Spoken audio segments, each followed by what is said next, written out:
So the big question is this: how do passionate golfers like you and I develop a stock shot day in and day out? A stock shot that's as reliable as the sun coming up in the morning. That's the question, and this podcast is the answer. Welcome to Stock Shot Secrets. All right, everybody, welcome back to another episode of Stock Shot Secrets, and today we have Matt Klinger joining me, who is going to dive into how to properly know your bag, build yardages, which is, we've had another podcast on knowing your yardages, so this is really, really important and massively overlooked for an array of reasons. So I'll set the stage, and then we can kind of go, we can kind of banter back and forth. So the long and short of it is you're only given 14 clubs. Now, the first thing is the amount of people that are playing golf with 11 or 12 clubs, and that is like playing a soccer game with 9 men on the field, or a baseball team with 7, or baseball with no bat. So, like, if you're gonna play golf, man, let's use all 14 clubs, right? Like that we can, and it even so, we need to get first. We need to have 14 golf clubs. 100%. Now, the next question is. And this was always, and I've got a lot of backstory with this personally of this, but the question really becomes is, should you go something of the line of like, we'll just say more clubs at the top end of the bag, like driver, 3-wood, 5-wood, hybrids, blah, blah, blah, blah, blah. Or should you go something where it's a light at the top and heavier on the bottom, meaning 4 wedges, maybe 5 wedges or 3 wedges. Well, 3 wedges would probably be pretty normal, but like, what are those things? So what would be first if someone's coming into the golf room and they're like, you know, you're having your initial consultation and they're like, okay, you know, obviously I'm given 14 clubs. Right? So at the golf room, when we start, the ideal process is the first thing that if they go, I want to build a bag. We go, okay, great. Well, the first thing we would like to do is build your set of irons, right? So we are going to fit you for your irons of whatever those be. So now we've got the irons, and we're going to order, probably when we order them, just based upon what it is, we'll just say, for all intents and purposes for this podcast, we're going to order a 3-iron through a pitching wedge. Sure. The 3-iron, whether we use it or not, or the 4-iron if we use it or not, we still at least have it. Right. Right? Because sometimes you might need it. Yeah. Right? So now they've come in, we've done the fitting for an hour, the clubs arrive 10 days later. We loft and lie them and spec them and check them and make them look like surgeon scalpels. So now they're perfect. Now the client comes back in and we go, okay, now we need to fit the top end of the bag and the bottom of the bag. So we need to do your wedges and putting and then your drivers and your fairway woods. So in your expert opinion, what do you decide with there? Like, how do you decide whether you're going wedges or whether you're going like a lot of on the top end? What would be your take? Usually, once those clubs come in, the first thing I'll ask them is, "What's the longest iron you're comfortable hitting?" Okay, because some people. I had a woman. We were playing. My son. I won't tell this woman. My son, as a kid, he'd be like, "My favorite club's my 4-iron." I'm like, "What?" I'm like, "Who the hell can hit a 4-iron?" And you can hit it, right? I mean. I'm pretty good, and I think 4-irons are really hard. Yeah, 100%. Right. So, you know, I would if I had to give a subjective opinion on a forum, I'd go, listen, you guys can hit a 4-iron, maybe 3-irons. You got to be a special talent to hit that one. Yeah. So anyway, so you go, okay. So what's the longest club? Let's just say they say 4-iron. Sure. So what I would do is basically allow them to hit that 4-iron, right? See if they actually can. And see if they can first. And then if they can't, I'll go, maybe we should put a hybrid in your bag. Right. And then gapping purposes, we're trying, like at the top of that bag, we're trying to get about a 15-yard gap between the irons. Yep. Just because you can knock one down or you can accidentally hit it too well, right? Which a lot of people do. Oh, man, I killed that one. Yeah, you did.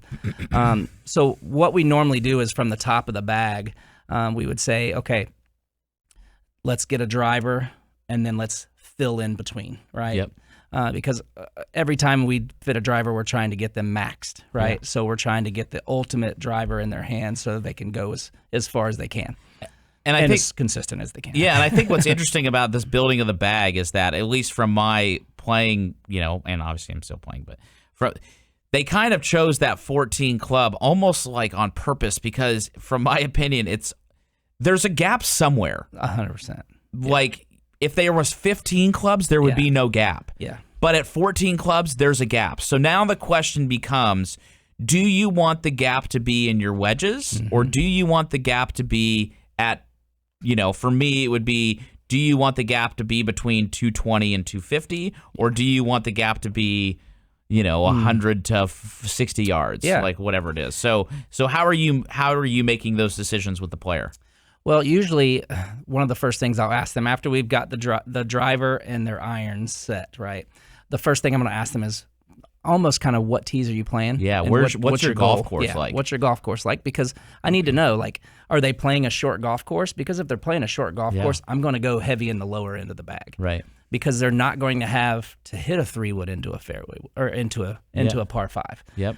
So that's kind of another question that we ask, like, what kind of course you play? Is it long or is it short? Are you playing forward tees? Are you playing the tips? Are you acting like you're a pro and playing the tips when you shouldn't be? Yep. And I see the other thing too, to add a little bit of more detail to that too, would be also, where is their driver? Yeah. Where is their driving distance relative to those courses they're playing? Correct. So meaning, they could go, I'm playing 5,900 yards, but if they hit a drive 190 yards, that's a lot different than if you're saying, hey, I play like, you have Chase and Academy. It's like I'm playing 6,800 yard courses, but I hit it 335. Yeah. Which is 6,800 yards is for a collegiate golfer or whatever. It's not like very long. It's pretty short. Yeah. But that's a different answer if you're hitting drives 330 relative, because he's never going to hit a 3-wood ever. Really? No, and in reality, what we're finding now is 3-woods are going as far as drivers, sometimes further for people, right? Because it seems easier. It's not as scary as a big driver is, because they love to slice and hook drivers, and then they hit a fairway really well. Do you remember the first time you ever laid eyes on the Big Bertha? Oh yeah. God, that thing looks so big. Beautiful. It was like I can't miss that. I remember a guy coming out, and we were playing at a course up here. I don't know if you remember this old Shamrock Golf Club up in Columbus, but it's where it was across the street from Safari. And he walked out to like the 7th hole, or he played. He walked out to the 7th hole. We were playing, and he's like, "Check out my new driver." I'm like, "What is that thing?" Thing is the size of a planet. He's like, it's called the Greatest Big Bertha. I'm like, this thing is enormous. And now it looks like one of those little tiny things that like John Layton has, where you try to hit the sweet spot. Yes. Now the Greatest Big Bertha is just like this little tiny inky driver. But it really is. It looks like the 3-wood now. Right? Yeah, but it's basically the same size as a 3-wood. It used to be massive. Yeah. Okay, so they come in so after they doing that, we fit their irons. Then after we say that, we go, okay, what length courses are you playing? Correct. And they go 60, 200 yards. Right. So normally, and then I've already known kind of where their driver is going, because I've fit them into a driver. Right. Because once the driver is in the bag and the irons are in the bag, then I can fill the gap. Yep. That's why we ask them afterwards, now what kind of course are you playing? Yeah, you got to pick a poison one way. Yeah, exactly. So then I go, okay, if you're at 6,200 yards, more than likely you might need a hybrid. You might need a 5-wood. Right. And then we just load you with wedges, because you're going to need more wedges with a shorter golf course. Yep. It's one of the reasons why tour players have so many different options to play. Have you ever seen how many wedges Bryson has by chance? Does he even have wedges? I think all he does is hit it as far as he can and hit it again. but, right? but it's interesting because of the fact that like when you have those guys that hit it far, it's kind of like let's just say he stopped at a 60-degree wedge. You go, okay, so you're hitting that club from inside 140? Yeah. Like, that's a lot of gaps. Yeah. Like, do you have a 64-degree wedge, a 68-degree wedge, like a 72-degree wedge? I mean, the fact that the other day at the U.S. Open, they were like, he hit, he's got 287 into the hole. He pulled an 8-iron. I'm like, what? 287? Like, 287? No, and he hit an 8-iron. Yes, and he hit the green. Here. Serious? I was going, what in the world? How de-lofted is that club? Because I get it, the guy is swinging fast, but to hit an 8-iron, 287. Wow. I was like, I really hope they misjudged what the number on the bottom of the club was. Yeah, because I was shocked. I was that's my driver. I was like, he just hit that 287 and got it on the green, and I was going. Yeah. Unreal to me. Yeah. So most times you'll have the player, you would probably advise against a 3-wood. Yeah. I mean, the only time I usually put a 3-wood in the bag is if it's a better player who needs to reach a very long par 5. Yeah. Nowadays, most people aren't playing 7,000 yards. They're playing 6,500, 6,200. Right. Unless they're college athletes or pros, right? Or Right. trying to be a pro. Or they just want to act like a pro, right? Here you go. Here's your 3-wood. Right. But yeah, so normally I'm saying, hey, a 5-wood will go higher in the air, which means it'll carry more, which means you can actually get a little bit more control out of it. Because if you're hitting that 5-wood if you are hitting that into a green, you probably need something that stops. 100%. Whereas like my 3-wood, I actually wanted to come out fairly flat and low because I go, listen, if I'm hitting this into a par 5, 100%. it's because I'm 290 and I need to rip it. Yeah. And I'm just trying to get it up to the green somewhere. Yeah. If I'm flying it onto the green, then I'm going to probably need that hybrid. So then, so now you're going to choose. You have usually that gap at the top of the bag. So now, how do you decide between the 2 hybrid and the 3 hybrid? Hey guys, I hope you are enjoying this episode of the Stock Shot Secrets podcast. If you are enjoying it, be sure to like this episode. Be sure to subscribe so you can always see when they're coming out. And most importantly, if you would be so kind to be able to share this podcast with other passionate golfers who are trying to get better and build stock shots, because it grows through you sharing it. Thank you so much for tuning in. And now back to Stock Shot Secrets. Or is the 2 hybrid of the loft the same actually as the 5-wood? Yeah, I was going to say the 2 hybrid, and sometimes that 2 hybrid is actually less loft than the 5-wood. Yeah. Because a lot of 2 hybrids now are 17 degrees. Yeah. So would you go 18. 3 hybrid or 4 hybrid? I would go 3, possibly a 4, depending on what that longest iron is, right? Yeah. So a 3 hybrid is usually around 19, 18 degrees. Yep. So that normally goes as far as a 5-wood does, but it's more, and half the time, most people aren't going to hit that very high, right? Yeah. So that's going to be a low launching, driving hybrid anyway. So a lot of times if they're hitting a 4-iron well, I'll put a 4 hybrid in their bag. And people are like, but that's the same club. I'm like, no, it's not. It's got a little bit more oomph to it because it's got some shape, some launch, so it's going to go further. And you'll have more control over it. So that's usually where we go into those hybrids, just kind of judging off of what they hit their longest iron and then what club I put above that. Got it. So now they've got their driver, they got their irons, they've got the top of their bag. We'd say probably most times it's going to be something around like a 5-wood and maybe a 3 hybrid. Maybe a 4 hybrid. And then now it gets into the wedges. So now we have 4 wedges, right? Because we're given 14 clubs and a putter. So how are you deciding essentially starting? So how do you decide whether you're going to use the first wedge that's kind of like we'll call it your aftermarket wedge, your after your set wedge. Sure. You got your pitching wedge. How do you decide whether you're going to use a 50-degree wedge, 52-degree wedge, 48-degree wedge? Like that first wedge, how do you decide what that loft is? Well, if I'm the one that's ordered them, I already know what their pitching wedge loft is. Yep. Go off the pitching wedge, right? Okay, normally, I try to keep... Most pitching wedges right now are what?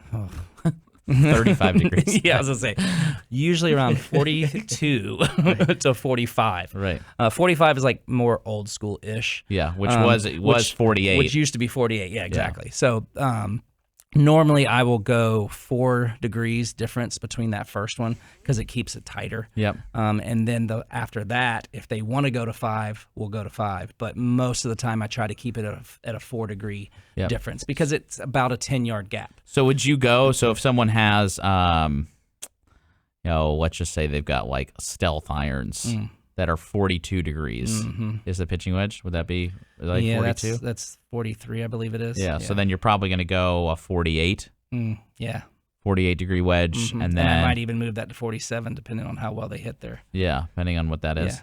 Yeah. And then from there, you basically, so whatever that pitching wedge is, you'll measure that at the golf room, figure out how far it's going, and then stack 4 to 5 yards based upon how far they hit it. Correct.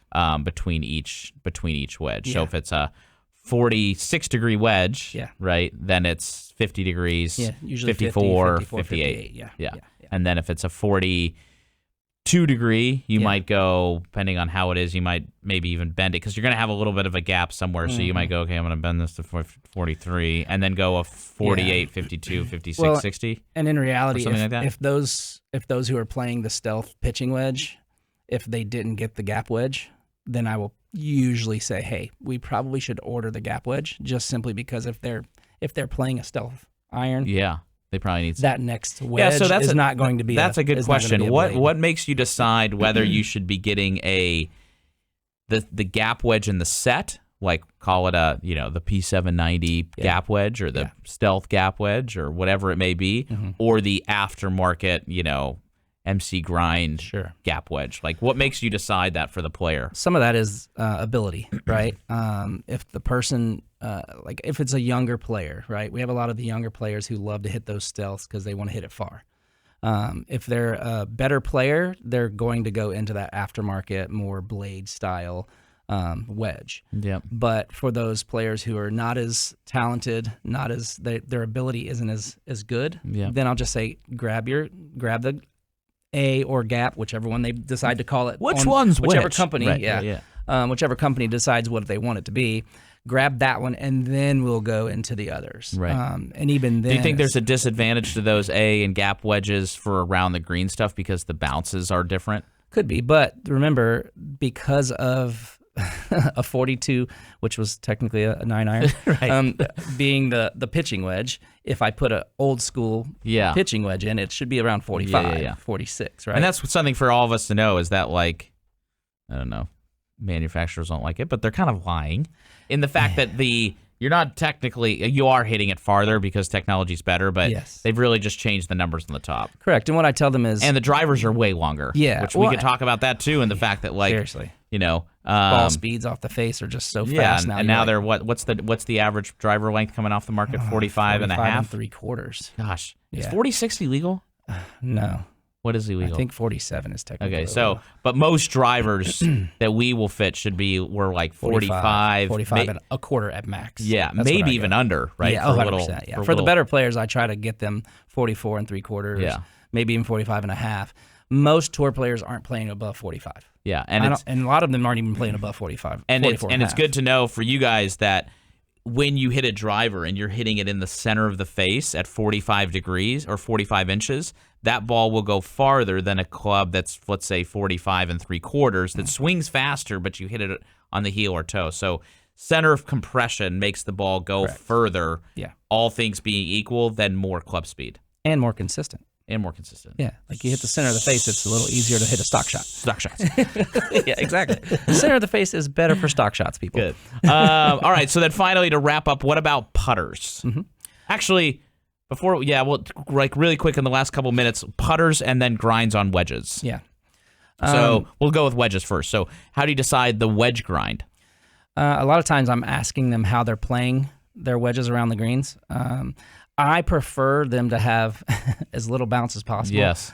Because we want them to utilize the bounce. Right. And if they need too much bounce, book a lesson. Yeah. The golfer book. And a lot of times I will force them into lower bounce. Yeah. Just because I'm like, hey, if you're going to be working with any of our instructors at the golf room, we are going to explain how to use that bounce. And if there's too much bounce, I'll show them what happens when you put it on the ground, right? Yeah. You put a club with 10 or more, and it's you got that much distance between the front side and the bottom of the club. So I'm like, you're never going to be able to utilize the club for what it's worth. Right. And I'm like, you might as well just grab the sand wedge in your set. Right. Right. Just grab that big old one. It'll be fine. Right. So that's usually how we go around. And I will take them downstairs into our short game area, 4,000 square feet of short game area, and just say, hey, let's hit a couple of shots. Let me see how you use it. And every once in a while, I'll go, let's try to use that bounce a little bit more and just give them a little bit of idea as to why we're going with lower bounce. Yeah. My goal is to get as many people to not have over 10 degrees of bounce. Yeah. Yeah. Because there are some grinds with 10 degrees of bounce that get the club lower. Yeah, you can do some special grinds and lower that front edge and whatnot. And that's good. But it's not that, So what about putters? Putters, usually the first thing that we do with putters is I want to see how they're utilizing their setup, right? Yeah. Is it even the length, right? Because most people just grab a 35-inch putter and I'm like, will you fit to the setup, or do you create the setup and then fit the putter? Correct. That's why I look at their setup and then I go, okay, well, first of all, our setup is wrong. So you're never going to make a putt like this anyways. Yeah, I was like, good luck. Just pull out your driver. Yeah. Putt with the driver, you'll be fine. Right. So then I'll try to fix that right there on the spot and just say, let's set up like this, point, tuck, sag, bend. Yeah. Do all the things that we are teaching them to do, and then get them in the right length. And then I tend to look and see like what they're doing with their hands through impact. Are they shutting it faster? What type of head are they using? What type of bend are they using? Are they using a plumber's neck? Are they using a small slant? What are they using, right? Yeah. Are they using a lab putter that doesn't even have any bend? Right. Just a center shafted. Right. And so that's where we start. And then 90% of the time, once we've done some numbers, it'll kind of give us an idea of, are they shutting the face too fast? Do they leave it open? Then I can kind of direct them into the proper bend. And then we can look, do you want a mallet? Do you want something that feels heavier? Do you want a blade? What do you like? What's the speed of greens you play on? Exactly, yeah. So long and short, what you're saying is that we shouldn't buy clubs off the rack at Dick's or PJ Superstore. No. Unless you want to get them, as we do, we shaft a lot of clubs. Right. People come in all the time for club analysis. I think that the analogy I always use is it's kind of like buying prescription glasses, where a lot of times you can go into the glasses store and you're like, man, those frames are sweet. And their prescription, you're like, I'm going to buy those frames, which is buying like the fancy smancy driver head, because you go, this looks good. Sure. And it feels good. Yeah. So then you grab them and then you put them on when you leave the store. You're like, I can't see anything. You're like, I want that pair. Because it's like, it's not your prescription, right? Exactly. Like you need to have the right lenses, which is like the shaft, and the lie angles and all that stuff, so that you can actually see. It's not just like, oh, go spend $1,000 at a PGA Superstore. So it's worth the right now it's $125 to do a fitting, to make sure that the money you're spending is money that's investing into a set of clubs that's actually properly fit and built and basically little surgeon scalpels for you. So. I mean, and if you're not sure if they're right for you, then we also do club analysis. Yeah, and and just let you know, like, these aren't right for you. Yeah. And we'll be honest with you.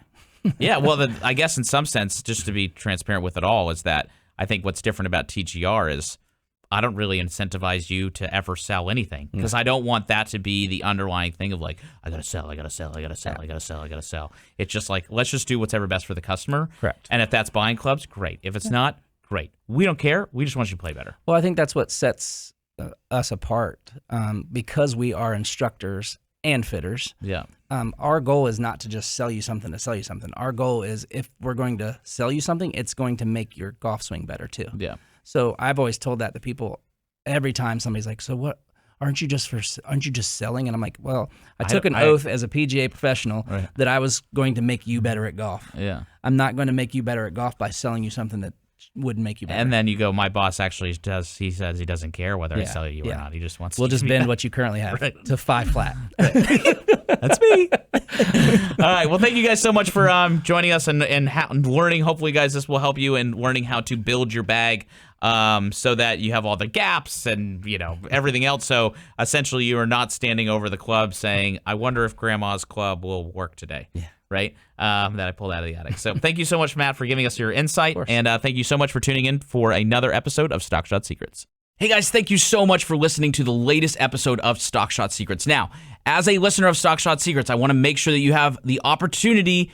to get better. So if you were to go to stockshotclub.com, I'm going to give you 7 days free access where you can send us your video and we will give you personalized individual attention as to what you need to do so that you can start building stock shots. So just go to stockshotclub.com and register there. We'll give you 7 days free where you can try it. And then if we like it, you can stay inside the Stock Shot Club where we can become your coach and walk with you for your entire journey. Thank you so much. And be sure to go visit stockshotclub.com.